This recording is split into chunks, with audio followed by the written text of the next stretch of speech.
तमाम लोग, चाहे वो कांग्रेस के हों, चाहे आम आदमी पार्टी के हों, ये सब आपके बीच में कुछ ऐसे लोग आते हैं वो ये कहते हैं कि मजलिस-ए-इत्तेहादुल मुस्लिमीन बीजेपी की बी टीम कहते हैं ना। तो पहले तो मैं आपको ये साफ कर दूं कि ये बी टीम है क्या, और ये बी टीम कौन है और कहां कहां कैसे कैसे बदलती है। अभी कुछ दिन पहले हरियाणा में चुनाव हुआ, तो हरियाणा में भारतीय जनता पार्टी की बी टीम आम आदमी पार्टी और केजरीवाल। गुजरात का जब विधानसभा चुनाव हुआ तो कांग्रेस ने कहा कि अरविंद केजरीवाल और आम आदमी पार्टी भारतीय जनता पार्टी की बी टीम। जब बंगाल में चुनाव हुआ तो ममता बनर्जी ने कहा कि राहुल गांधी और कांग्रेस पार्टी भारतीय जनता पार्टी की बी टीम। अभी महाराष्ट्र में चुनाव हुआ तो शिवसेना ने और कांग्रेस ने कहा कि समाजवादी पार्टी और अखिलेश यादव बीजेपी की बी टीम। मध्य प्रदेश का जब चुनाव हुआ तो मध्य प्रदेश में कांग्रेस के प्रदेश अध्यक्ष कमलनाथ ने कहा और उत्तर प्रदेश के अध्यक्ष अजय राय ने कहा कि मध्य प्रदेश में भारतीय जनता पार्टी की बी टीम अखिलेश यादव और समाजवादी पार्टी। उत्तर प्रदेश में जब चुनाव हुआ और कांग्रेस और सपा साथ लड़े तो कहा Bahujan Samaj party B team. तो इनकी बी टीम के झांसे में ना आइएगा, इनकी बी टीम वक्त और जरूरत के हिसाब से बदलती रहती है। मजलिस-ए-इत्तेहादुल मुस्लिमीन हमारी और आपकी आवाज है। मजलिस-ए-इत्तेहादुल मुस्लिमीन हम सबको आगे लाने वाली जमात है, हमारी लड़ाई लड़ने वाली जमात है। एक बात और साफ कर दूं, जो बेशक कह रहे हैं इसको समझिए कि भारतीय जनता पार्टी ने कसम खा रखी है कि तमाम जो बेहतरीन मुसलमान हैं, मजबूत मुसलमान हैं, उनको वो दंगाई का आरोप लगाकर जेल में डालेगी।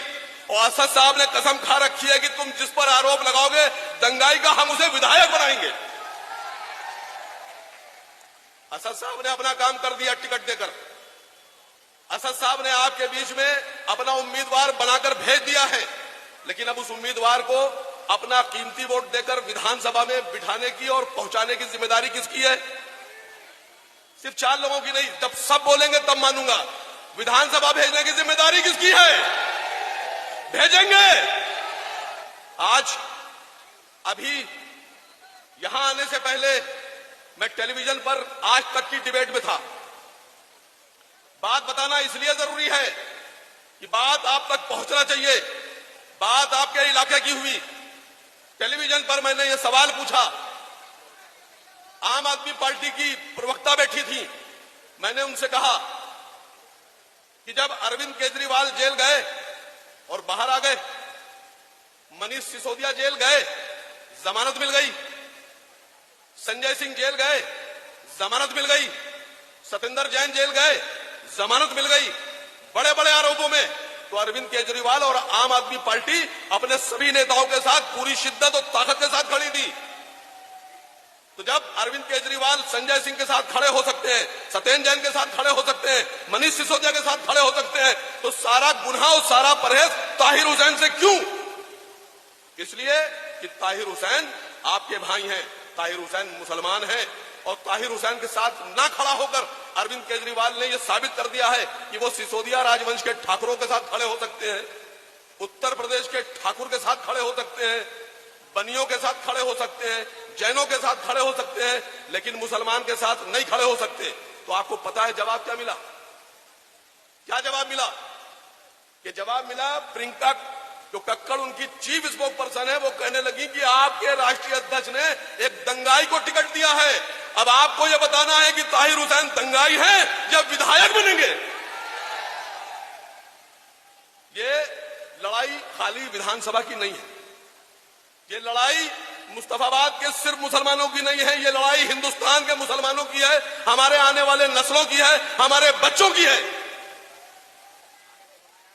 सारी पार्टियों ने मिलकर कसम खा ली है, सब पार्टियों ने मिलकर कसम खा ली है कि अगर सबसे ज्यादा जुल्म किसी पे किया जा सकता है तो वो मुसलमानों पे किया जा सकता है।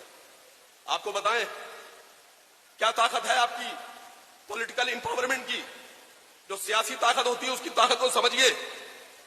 ताहिर भाई 5 साल पहले जेल गए थे, क्या 5 साल में कभी जमानत मिली उन्हें? 5 साल में आपने देखा उन्हें?